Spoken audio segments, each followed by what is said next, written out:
500 company কেন্দ্রীয় বাহিনী থাকবে।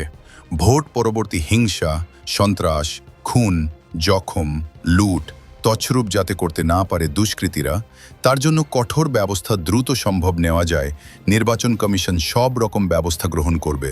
সবচেয়ে বড় বিষয় হলো, যারা সন্ত্রাসী তারা আবার জিততে না পারিলে যেভাবে গর্তে ঢুকে গেছে ঠিক সেইভাবে থাকবে এবং মিন মিন করে কথা বলবে।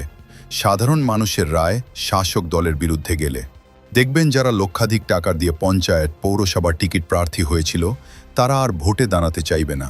এটাই হবে উপযুক্ত ব্যবস্থা নেওয়া। সবচেয়ে বড় বিষয় হলো, এই 15 বছরের শাসনকালে আমরা দেখেছি আইনের শাসন ব্যবস্থা ছিল না। এখানে শাসকের শাসন দেখেছি। আইনকে বুড়ো আঙুল দেখিয়ে সন্ত্রাসীরা তাদের মতো জঙ্গলে রাজ প্রতিষ্ঠা করেছিল শুধুমাত্র মশহারা মাধ্যমে।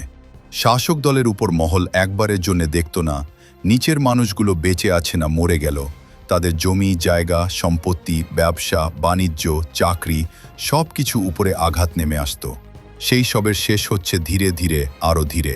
সব কিছু দেখার জন্য 4 তারিখ অপেক্ষা করুন। সাথে থাকুন, পাশে থাকুন।